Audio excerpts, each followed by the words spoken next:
Hello and welcome to New Battlefields. My name is Eric Belardo and I'm known as Cyber Papa. In this series, we are going to be bringing you a lot of great information on cybersecurity, online safety, and topics of interest to the entire community. So let's get right to it.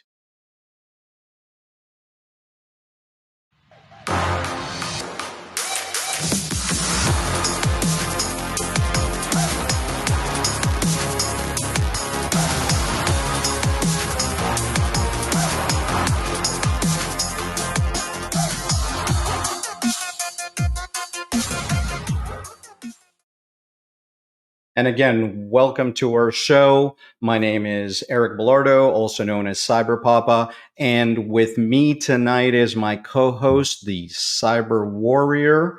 Just adding him here. Eric, nice for you to join us tonight. How are you doing? Doing all right there, Eric.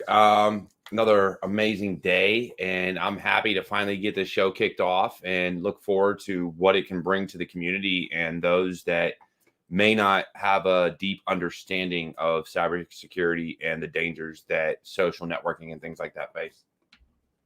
Yeah, thank you. Thank you.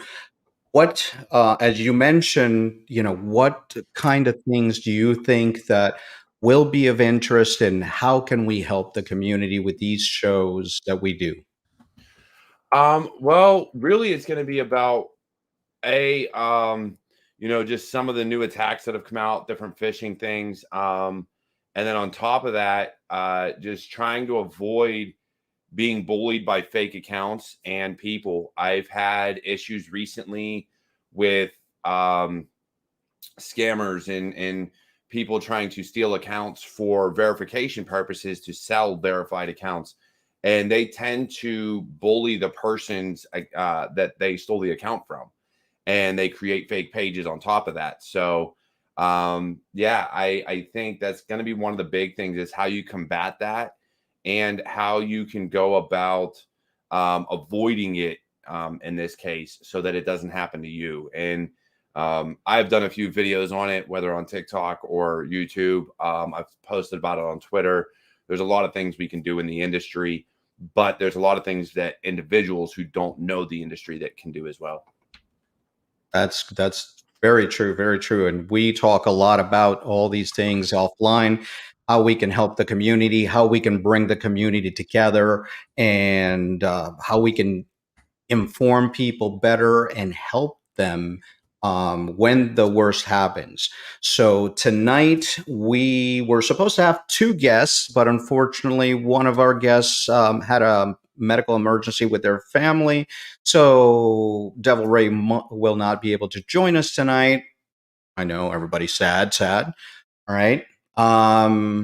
But with us tonight is Richard Mee, and Richard is an expert in identity and access management. He works at one of the largest chemical companies in the world, and he's here with you. Let me bring Richard in.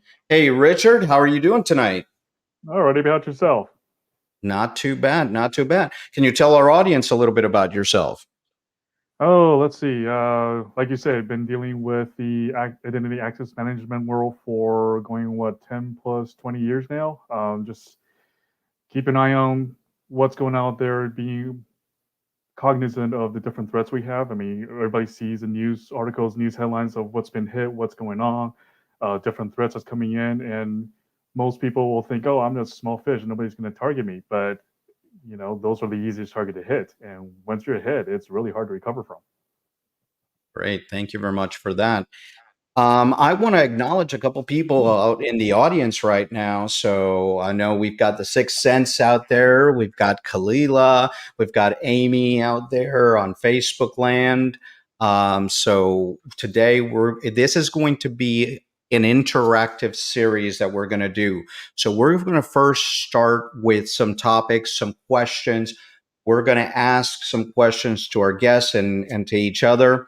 And we're going to allow the folks there to type in your questions. Please, if you have a question, put a Q in front of the question. We'll be looking at that and we'll be answering your questions. So interactive with everybody here. So thank you very much for participating in this.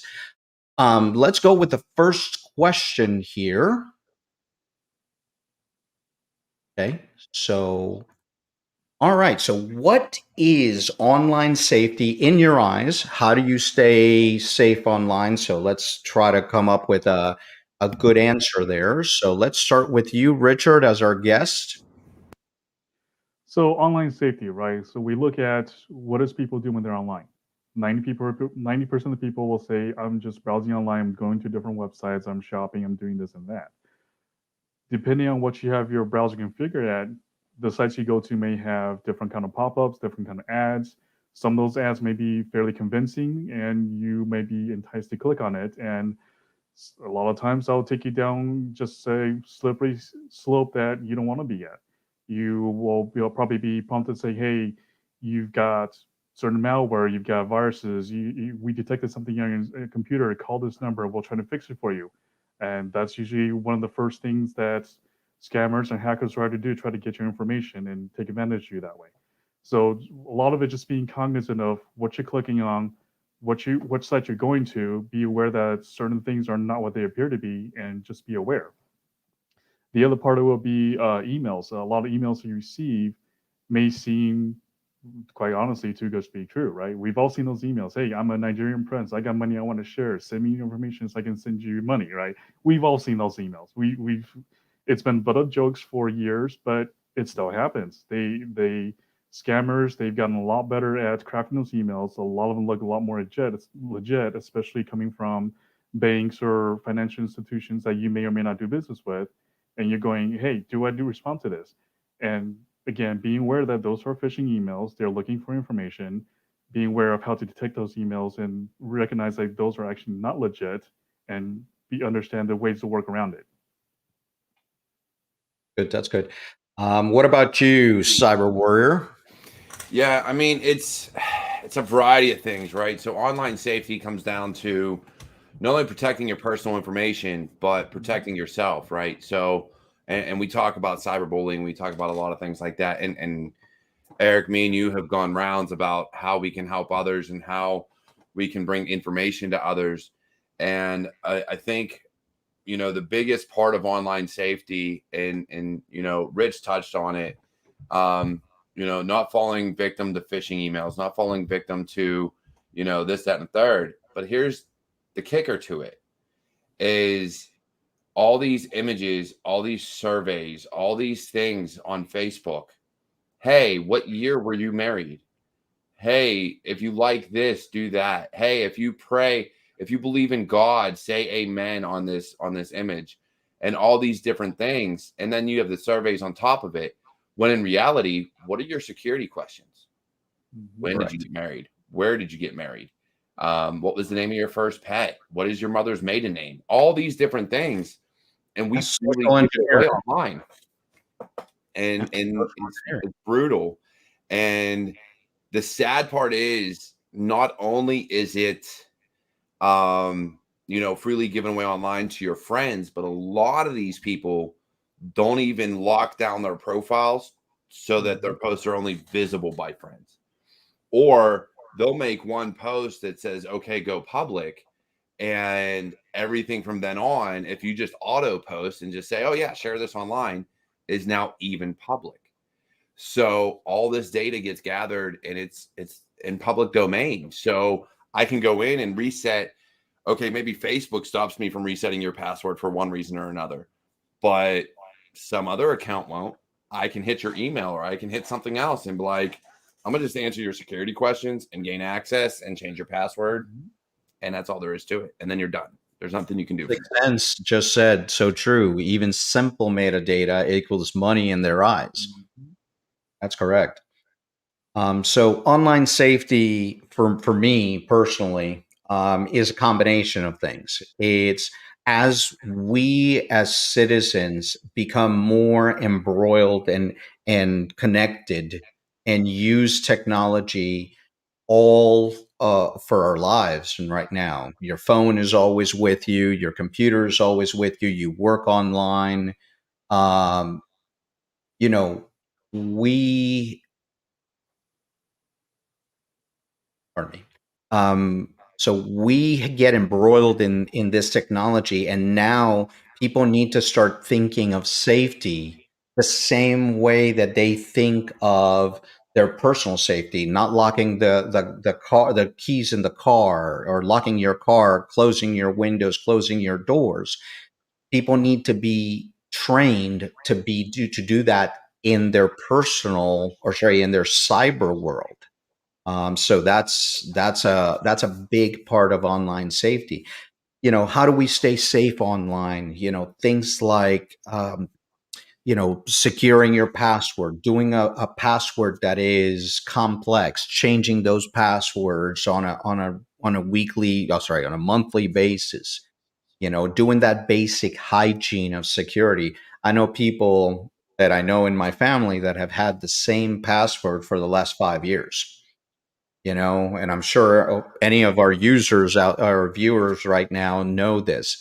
There's people that have been, hacked because they've used the same password on Facebook, Twitter, Instagram. So nobody changed that. That's basic hygiene. How do we protect ourselves against those password changes? Using multi-factor authentication. That, just saying multi-factor authentication, people glaze their eyes and they don't know what it is. So that's a very big piece of, that hygiene, that basic hygiene, that we need to be teaching all the people out there, so that they can be better suited for being online. And that's something that we need to teach. How do you guys think we should start reaching out and teaching that? Go ahead, Rich. Well, yeah, I was gonna say. Well, I mean, I think you first off, like you say, multi-factor authentication, right? A lot of people have heard the term, but don't really understand how that applies to their lives, right? When I mentioned multi-factor authentication to people, I mean, I just had a conversation with one of my clients previously. Their first question is, "What is that?" And I start explaining the process. It's something you have, something and once we walk through the process, it's like, "Oh yeah, yeah, I do that with my banks. The banks text me a number, I type in. It's like, yes, that's multi-factor authentication. It's already in there. The idea is to apply it to the rest of the online resources you access. I mean, there are obviously things you pay for, things like UV keys, where you have hard tokens that you can use to facilitate MFA, or you can have a free solution like a Google Authenticator or Microsoft Authenticator, which is an app that you just download on your phone, and that's a fairly easy step to lock down your accounts. I mean, yeah, there you go, right there, YubiKey right there. Um, the tools are definitely out there. Whether you want to pay for it or if you want to use a free solution, they are definitely out there, and definitely, definitely you should be integrated in people's life. I mean, I've had people on my Facebook friends list. One of the guys, in fact, just posted, "Hey, I've been having this MFA issue. If you enable MFA on LinkedIn, you'll see this. If you don't have MFA, don't worry about it." And my first thought is, why should we not worry about it? If you have friends who are in LinkedIn and are not using MFA, we should definitely teach them how to use MFA. This is not a rocket science. This definitely should be used by everybody. Yeah, that's correct. And actually, we have a question here from Brandon. Okay. My biggest concern about protecting my personal information is that as a consumer, you're at the mercy of what other companies do with your information. How do we begin to address this complex problem? So, Rich, you're the guest. Let's give you the first crack at this one. All right. So it is a complex problem. You're absolutely correct. Right. So let's start look at what are you sharing out there? What are you putting out there? One of the easiest one would be things to social media sites, LinkedIn, Facebook. What are you posting out there that other companies are basically keeping track of, recording, and ultimately profiting off of? Is it pictures of you, pictures of your friends, picture of your family, information of where you live, what you've been doing, where you've been, what you just bought? All those things can be amalgamated into usable information to payable data. The best example I can think of, Facebook, and some people might recognize this, is pictures that people will post online, whether it be their cars, the license plate numbers of their cars, the VIN number of their cars. Some people, I know some people like to post firearms on Facebook, serial numbers of the firearms. Those are all identifiable information. Once it's out there, you're not getting it back. And it's actually been known, Facebook and Google, they actually do catalog those serial numbers. So those companies are actively looking. Yeah. And yeah, definitely be aware of what you're sharing out there. Yeah, and there's another bigger problem as Brandon's bringing in here. It's a very complex thing because the companies, once you log in and you have your terms of service, they can use your information for other purposes. There are other areas, or how we're starting to address this with privacy protection, the CCPA, the GDPR. New York, I believe Massachusetts, New York, Nevada are starting to create their own privacy um, laws, if you will, for you to be able to own your own data. The reality is, you will always have that data out there. That data will be used for a purpose. Because think about it, Facebook is free, Twitter is free. Okay, you are the product. So the information that these companies get, they can sell it to advertisers, to other areas, for them to better target their advertisement to you. So how it's a complex problem, because if you want something for free, you got to give something. Mm-hmm. So it's like, what can we do to pull that back a little bit? So thank you, Brandon. Great question. I also had a good note from somebody here, a good friend of mine here, Coffee Talk and Tech. He said he uses two-factor for YouTube, but many people have had their YouTubes or Facebook hacked and deleted with 100,000 subscribers. As a matter of fact, we're going to talk a little bit later on this, because we just had a friend of ours have all social medias taken over, and we've had a problem trying to get those back. So good call there. Okay, so I'm going to move it forward to the Eric, next. I got Eric one thing before we move on. The Sixth Sense brought up a good point about 2FA, and it can be a good thing, but you have issues with SMS. And I had talked about this on TikTok and I think some other media platforms. SMS is probably the least secure of the 2FAs that you can have. Not to say it's not a good thing, but it's just the least secure, for the fact that he brings up that you can do SIM swapping and do a lot of other things to take claim to those phone numbers. Because just like us as people and the general consumer can be phished and vished and everything else, so can your phone companies. So it's just a matter of calling up and saying, hey, I have a SIM card. Can you please link it to this number? This is the information, blah, blah, blah. And now they have ownership of your phone number. So just something to be aware of.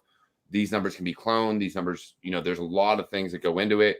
If you have the option, hardware token is the best way, whether Titan Key or Yubico. And I'm sure there's others out there. If you don't have that option, use Google Authenticator, Microsoft Authenticator, or what do you call it? I think LastPass or maybe some others may have it. I have 2 Yubico keys, and then I have I have 2 sets of Titan keys. So I have them both. That was Brandon right there, because he asked the question: Are we fanboys? Yes, I have. Well, Yubico is one of the ones that I got first from an old company. But when Google came out with theirs, I like the fact that they enable not just the USB version, they have the Bluetooth, and now in their kit they include USB-C. So you have all 3 versions for I think like $60. Yeah, Yubico is the same thing. YubiKey has NFC and USB-C as well. Yeah, so they all have it. Again, I like them all. I don't care which you choose, but hardware token's the way to go.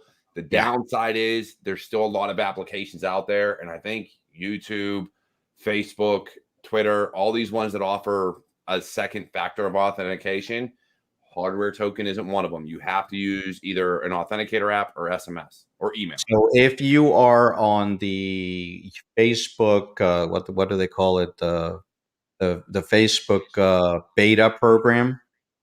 They are now working on the YubiKeys on Facebook. So it's coming soon, but it's not there yet. All right. So yeah, it's something that, like we said, we're not just fanboys. We just own them. But the point is, get another factor that it's not just SMS. SMS is good for your basic uses, your basic hygiene. Let me put it this way: on a daily basis, I get 2, 3, 4 SMS that somebody's trying to get into my Twitter. Okay, so it does protect you somewhat, but always as we move forward to be more secure, we're going to have to get to a different method of authentication for some of these things. So I think that's important. Okay, so the next question I got for you guys. How about VPNs? We've been talking about YubiKeys and authentication methods, and now you're traveling. Let's just say you're vaccinated, so please get your vaccine. Side note. So now you're traveling. Now you're out. You're in an airport. You're at having your coffee at Starbucks, and you connect to Wi-Fi. Why should I use a VPN? So I'll start this one off, and it really depends. So a general consumer, and even those in this profession, should use a VPN solely based on the fact that you don't know where you're connecting to and who's listening in. So I don't care what type of data you're sending. And yes, there are ways to send HTTPS and encrypted data without a VPN. So you don't necessarily need it. But for those that don't understand that if the certificate isn't valid and you still go on and say, yeah, go, please, go, they just decrypted your traffic because they're a man in the middle, which is what a lot of people will do. VPN is a necessity, especially if you're traveling. Now, saying that, even my home computer forces me to use a VPN now because I use Bitdefender. So now they added in the VPN capability, and I pay monthly for unlimited data on it. And I think it's like $5 or $10. And legitimately, you can do split tunnel. I have found their split tunnel to be kind of problematic. It doesn't necessarily work, even though you put domains in there like, hey, if I go to Hulu, don't send it over a VPN because it'll yell at me. But they still do. So I've had to stop it at times, but legitimately, they've been doing it out the gate for since their VPN came about and their private browsing with any payment sites. If you go to a payment site, it literally erases all of your screens, brings up a single window solely for the protection of your data. So not to be a Bitdefender advocate, though I am, because I've been using it for years, and I think they are far beyond what a lot of other consumer products are. I think VPNs are huge. And honestly, if you really want to go off the deep end with VPNs, go ahead and use Tor. Learning the sign someone is using man in the middle. Yeah. That is that. So a lot of people don't understand the concept of why we use VPNs. So VPNs are a tunnel. For those of you that are non-technical that are watching us here, is a tunnel that says from the point that I am in my device to the device that I want to connect, put a tunnel on it, put a wrapper around it, and protect it so that nobody can listen. And that threat is called man in the middle. So we protect against the threat of somebody listening in, eavesdropping of what you're doing. And by eavesdropping, if you're doing something that's non-secure, non-encrypted, you can inject in the middle and steal the information from, kind of like if it was from the wire. So people don't understand that that is a threat that exists, and that's why we use a VPN. So thank you, Six, for putting that in there. So I mean, we get bombarded on YouTube, on Twitter, on Facebook every time we see NordVPN or Panda VPN or, Little Kitty VPN or something like that. What do you guys think about, there's been so much of a push for it, but there's not been an education for it. So people see the ads, buy this VPN, buy this VPN. How should we start educating people to use these types of technologies? Actually, I was going to do a quick divert, something you mentioned earlier, because I believe that does tie into safety and security. When you're traveling, when you're at Starbucks or something, when you try to look for a wireless network, you may find a network, hey, it's unsecured. I can just log in this without needing a password. I can get an internet. Those could actually be honeypots. And some of you may not have heard the term honeypots, but basically you are connecting to an unsecured network. You don't know who the provider is. Whoever's owning that provider could just be trying to get your connection, trying to get in your system and steal your data that's on your computer, on your phone, doesn't matter. It's an unsecured connection. There's no reason for you to trust it. And that is actually an attack vector that's hackers and scammers use to get information about you. So when you're traveling and when you go to different sites, just be aware, if it's free, it's not really free. There's a price you're paying ultimately at some point. That's correct. So again, yeah, I just want to bring that up because that's a very good point, and a lot of people are not aware. It is a very well-used attack vector. Yeah, for sure. And I watched a video recently about VPNs, and we talk about NordVPN. We talk about no, actually, it was I'm not going to mention the name. It was a friend of mine, and the reason he said VPNs are kind of up in the air as to whether or not they're worth it is because how many VPN providers have been breached and all of your data leaked, to include NordVPN, which I used when I was overseas so that I could watch my US shows while I was in Kuwait. So even though a VPN is supposed to be secure your traffic technically is secure, right? I've not seen any news articles or any information about your data over a VPN being leaked. I've seen your personal data being leaked, but you're still trusting this VPN provider, which is essentially you sending encrypted traffic to another endpoint to then send it to the internet. You are trusting that provider to not sniff your data and not do what they're, shouldn't be doing. And so it does, as someone with trust issues when it comes to computers and cybersecurity, I have a lot of trust issues. Got other issues too, but that's it lends to the problem of that was always my biggest point with the cloud, and we're not going to get into that, but it's basically someone else's computer, right? So you're sending this data, this encrypted data, to another tunnel to then go out to the internet.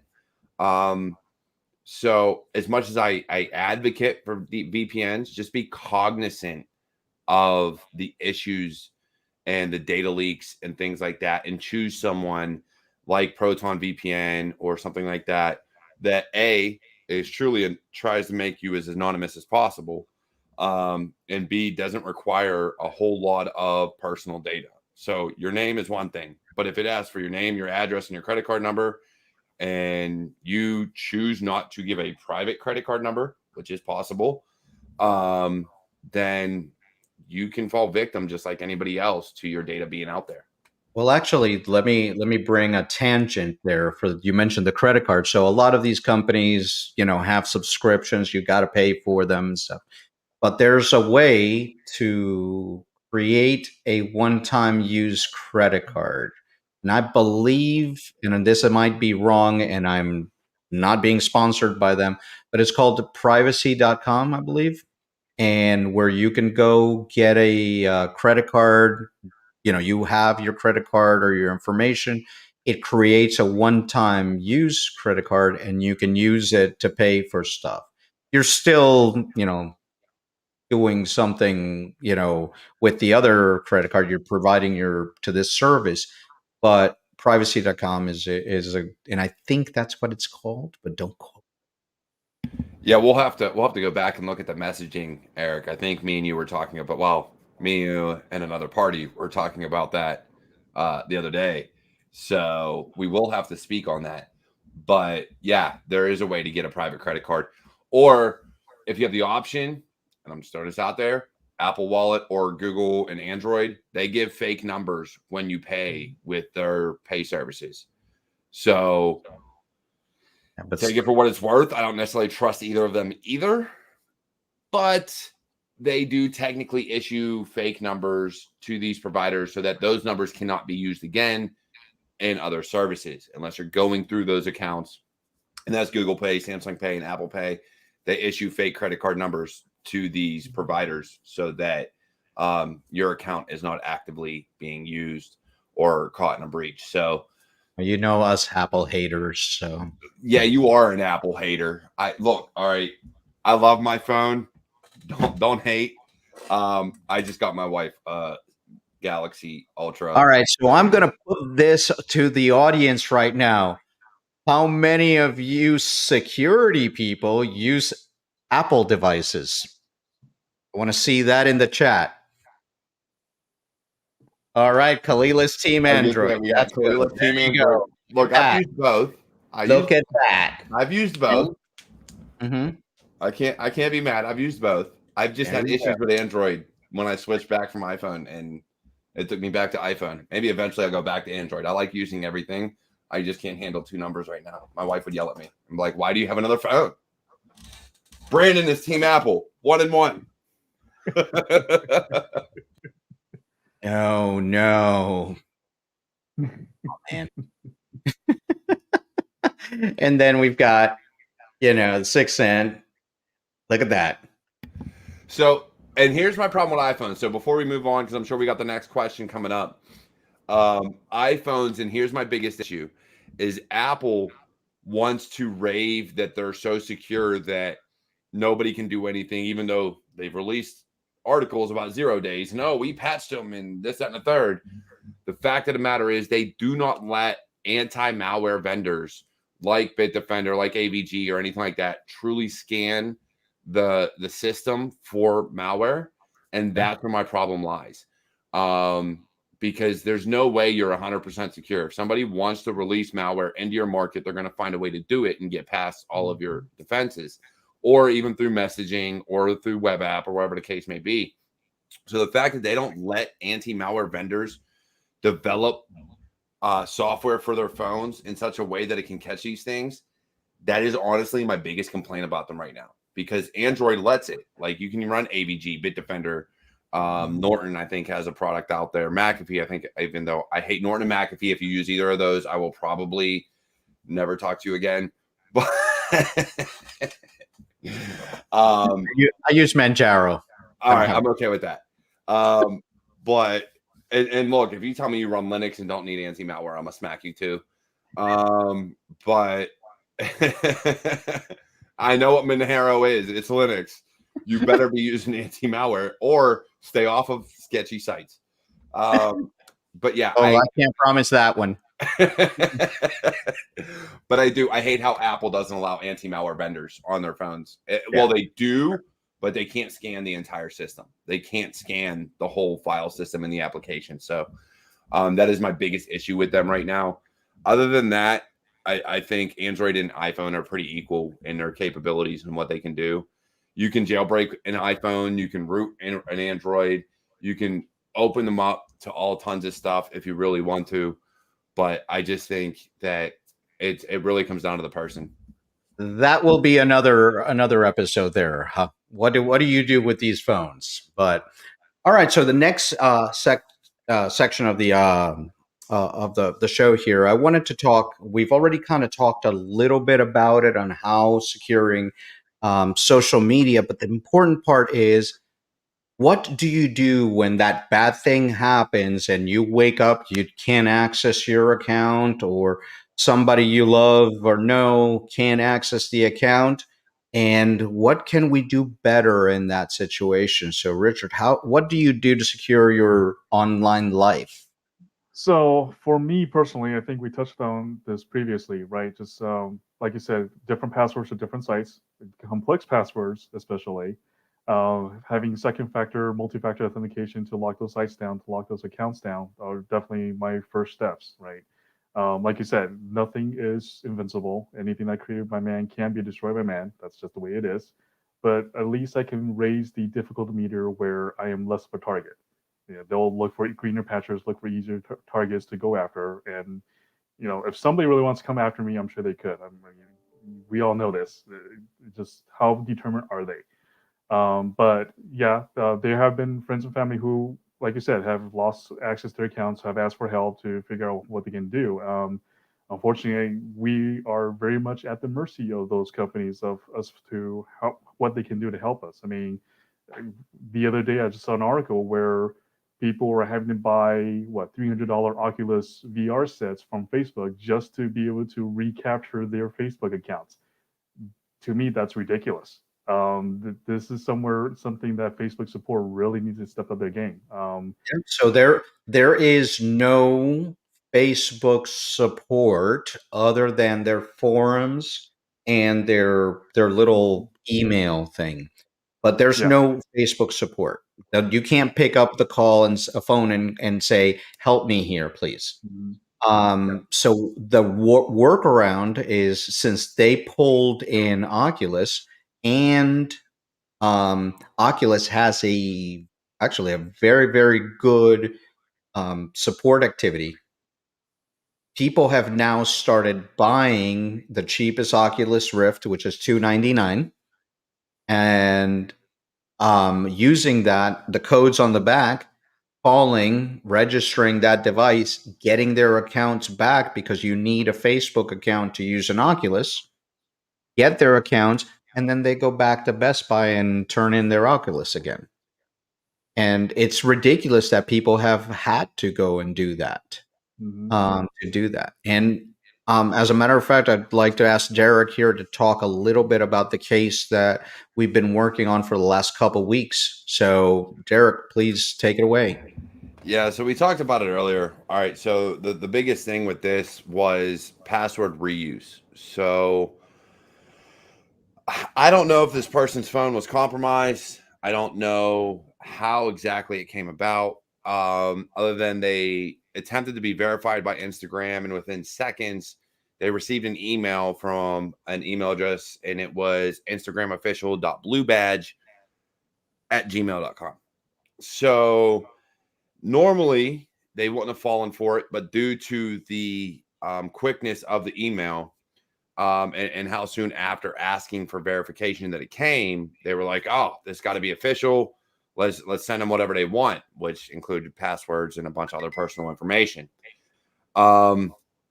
So this happened, and they took over all these accounts. So they took over, because of password reuse, took over Instagram, their Gmail accounts, Facebook accounts, Twitter accounts, the works, the whole nine yards, which allowed them to then gain ownership of all these accounts because they were in their email and could delete emails and do all this stuff before anybody caught on.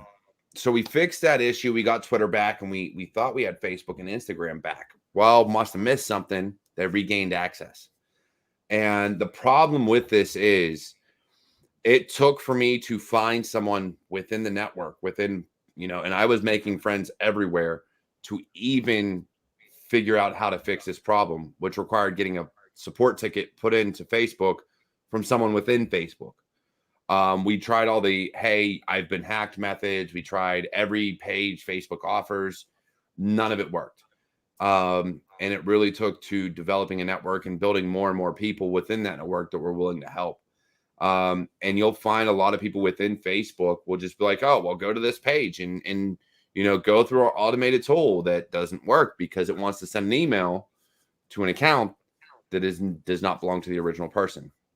Mhm. And so that is a lot of what we've been dealing with. And Facebook just doesn't have anything. Instagram, because Facebook bought Instagram, no longer has anything. And even though Instagram has brought out this security, I have been hacked tool, I guarantee you it's going to be the same as Facebook's, to where if your phone number and email have been changed, how are you going to get it back? What's going to be the answer to that? They want to take away all of the support. And look, if you're a multi-billion-dollar company, you should have a support system. You should have someone I should be able to get on the phone or email someone to get this fixed. And the fact that we can't is ridiculous. It is by far the worst thing I have ever seen in my life. Yep. That's been pretty ridiculous because most of the social media companies have that same problem. And they have that same problem of being able to communicate to the company. I don't know. I mean, some are faster than the other, but it's very hard to do so. So in this area, that a lot of the stuff that we're doing, and going back to the to Richard's IDAM background, or the identity and access management, right now, a lot of the identity and access management is being done with social media accounts.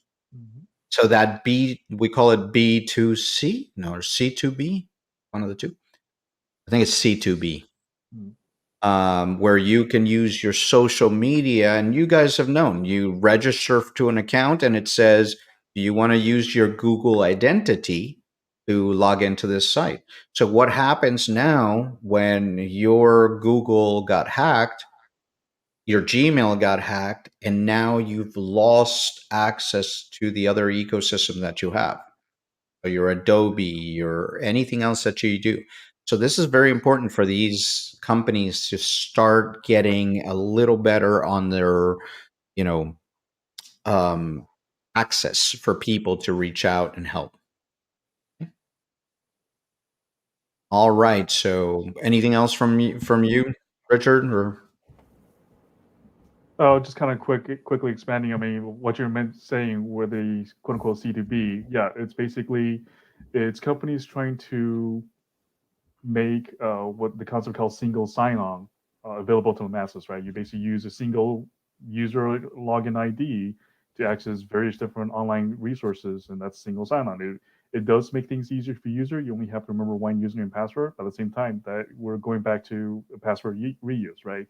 Once that username and password has been compromised, all your resources are compromised.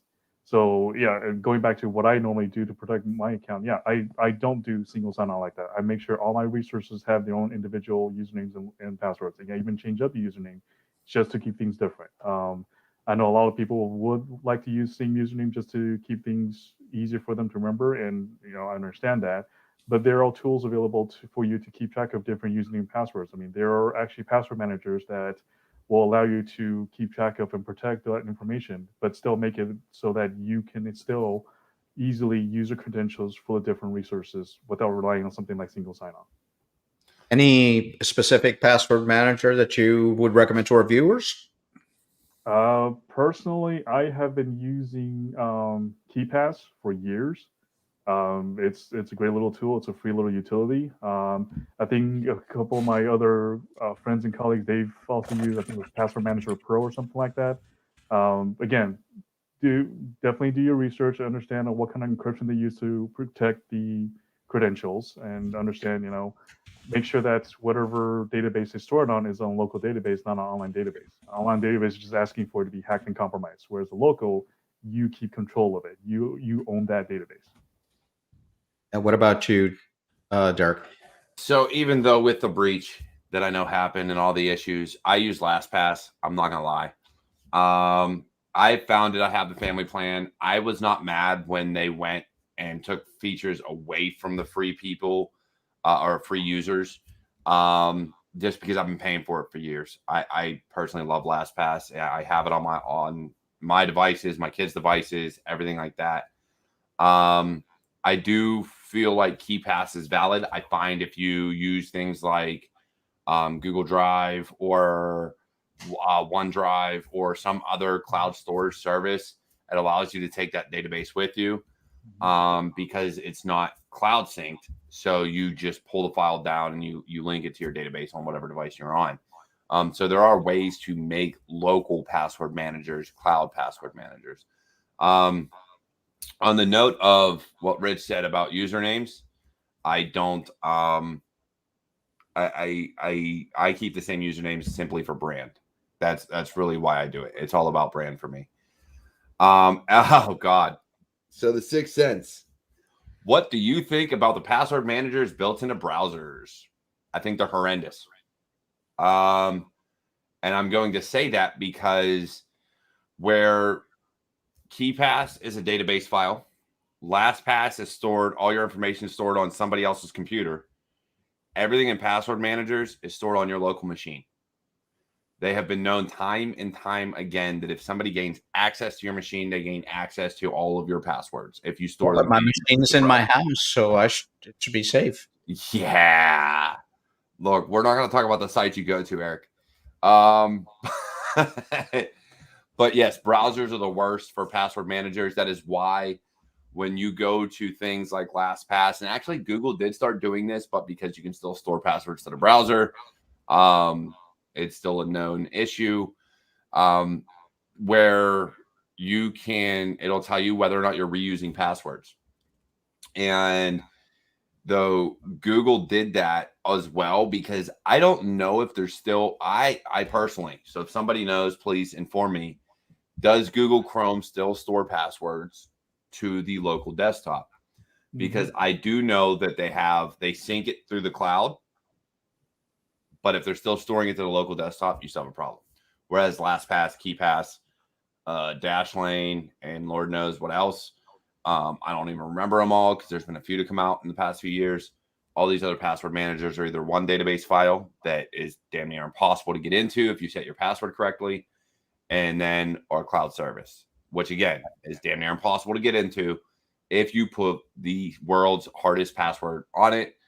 And honestly, it's all about, passwords are all about how you use them. It doesn't have to be random characters. It really doesn't. Make it a sentence, an actual sentence. It could be all, it doesn't have to include any numbers. It could be seriously, WTF is going on here. I really don't care. This is my Twitter account. And guess what? That will be damn near impossible to actually break into. That's correct, 6. I just saw that. Yeah. There we go. All right. See, 6 Sense knows where they're stored. Again, see, password, stored local computer, not necessarily the best place for it.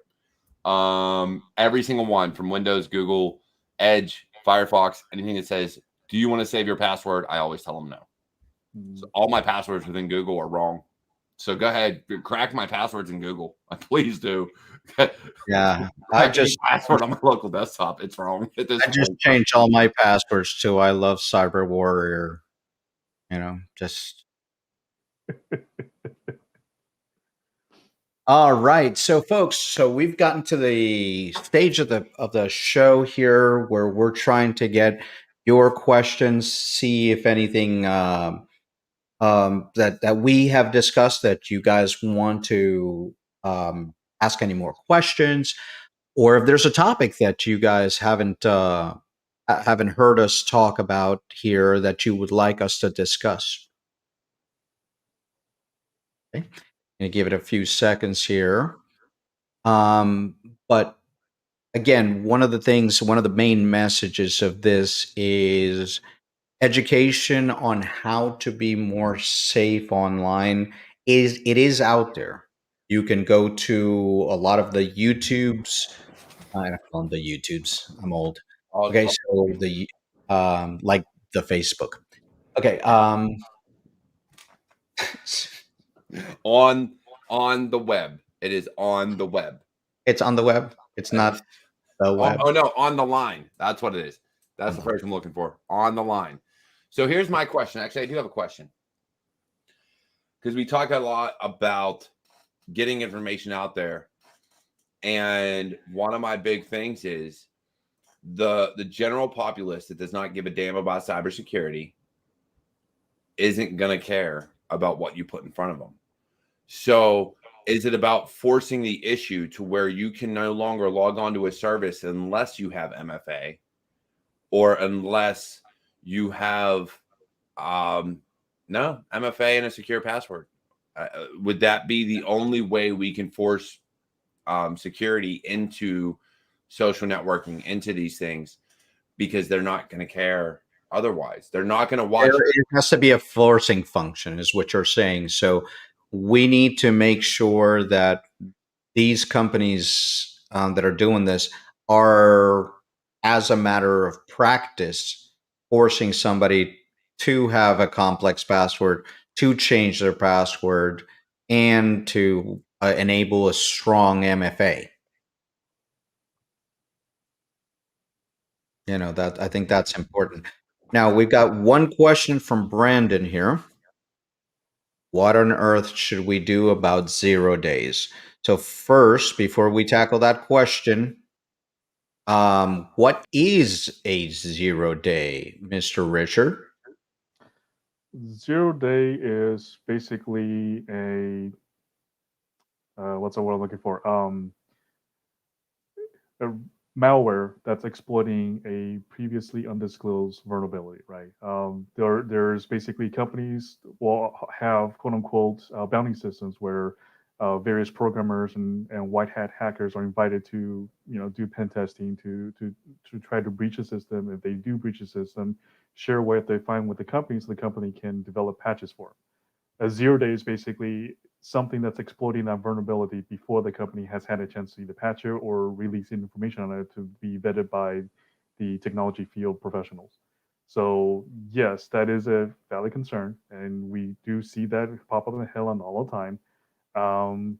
Yeah, as far as what we can do about it, as individuals, I would still go back to just being careful what you do online, right? It's your serving habits, your online activity habits that dictates how secure and what your security posture is.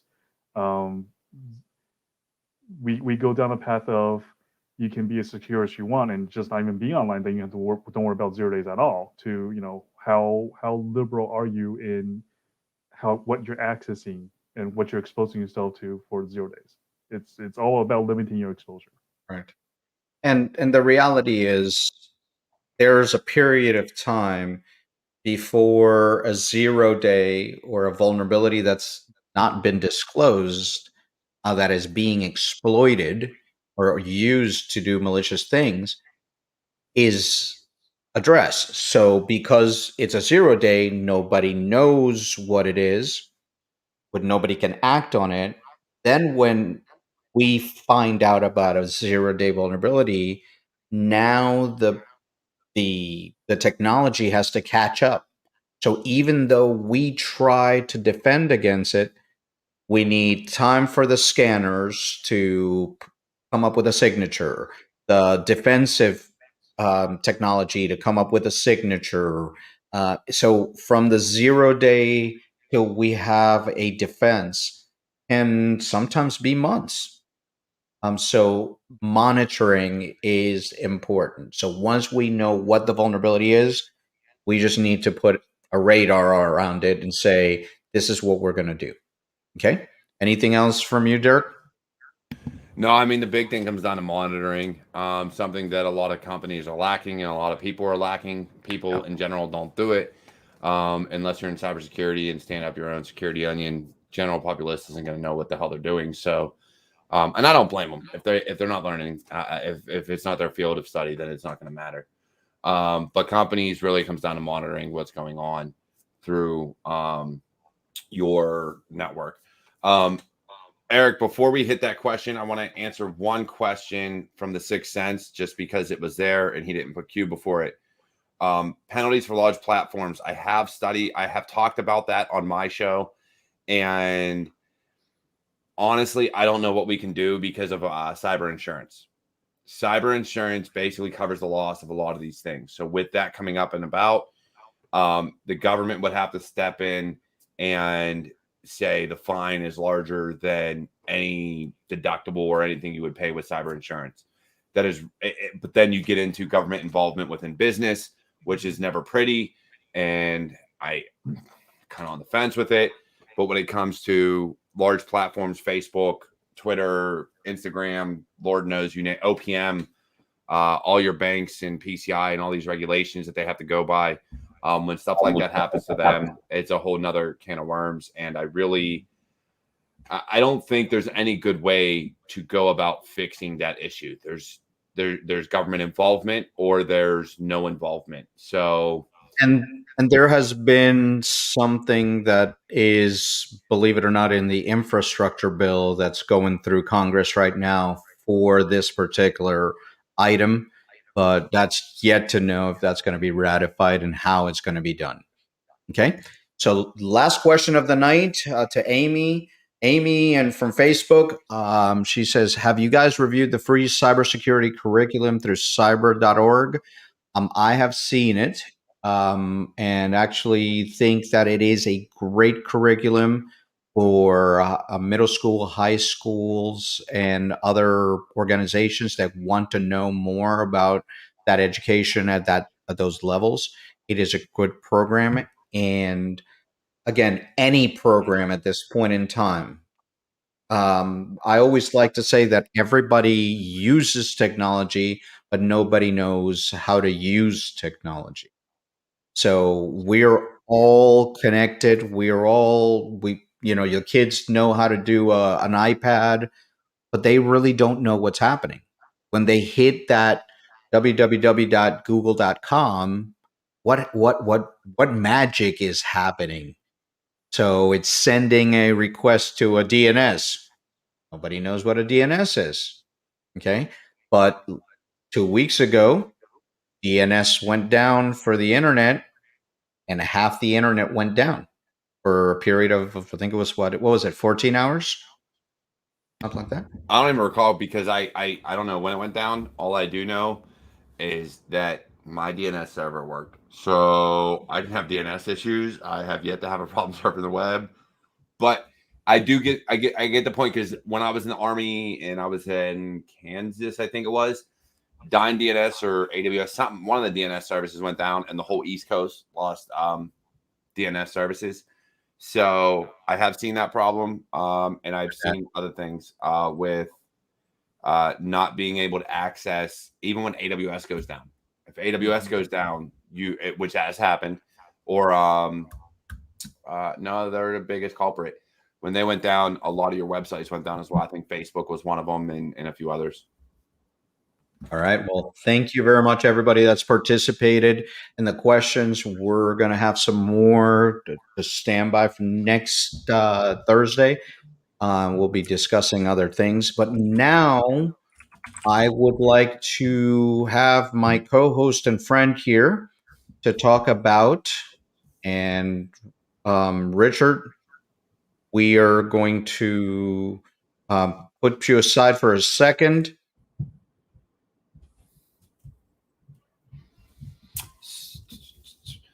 And so, yeah, coming up tomorrow, we have Security Happy Hour, talking about education and business deals with Travis Wentworth. Now, for those that don't know, I, Cyber Warrior, run a show every Friday at 7 p.m. Eastern time on my Twitch stream, on YouTube, called Security Happy Hour. And it is a lot of fun. And I think it's amazing to hang out, have some drinks, and really feel relaxed and be able to talk about these topics.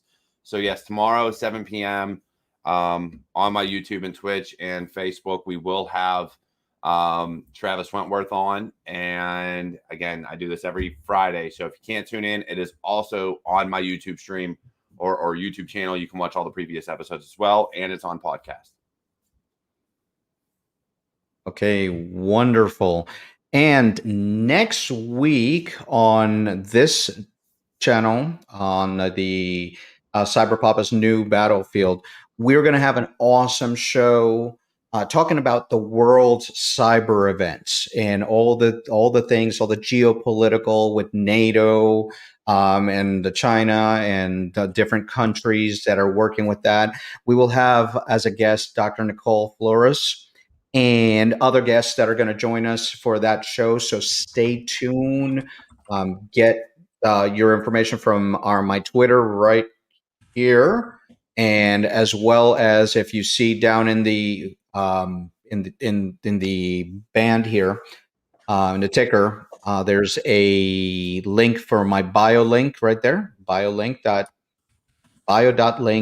Eric Bala, and you can subscribe there. Keep in touch with us. It's going to be a great show, and this is going to be a great series. So I'm hoping that you guys see us and be part of our journey here. I want to thank Richard for coming on board and discussing with us. Cyber Warrior, you got anything else? As he takes it. Well, hey, make sure you try some of this if you can. Sweet Baby Jesus chocolate peanut butter porter. It's actually not too bad. But saying that, look, cybersecurity is very important to everybody. If you can convince your friends, your family, anybody who doesn't really follow the field of cybersecurity, if you can have them, share this video with them, tell them it's worth a watch. It really definitely is, because the information we're going to be putting out there, especially this episode, to help them. Other than that, look, my Twitter is going to be in the description. Failing that, at Cyber Warrior Studio, at Cyber Warrior ST1, and everywhere else, Facebook, Twitch, YouTube, TikTok, it's all at Cyber Warrior Studios. So, look, tune in every week, Thursday and Friday. You'll catch Eric and myself. I'm sure I'll have Eric on a lot more episodes of Cyber Warrior Studios Security Happy Hour, just because it is amazing working with him and the things that we've been doing. And finally, Cyber Warrior Studios is an LLC now, so I'm proud of that. All right. Well, thank you very much, everybody, for tuning in. I hope to see you guys first on Security Happy Hour tomorrow. And tune in next week for an exciting episode of Cyber Papa's New Battlefield. So with that, I bid you farewell, and always remember, back here, practice safe cyber. Bye-bye.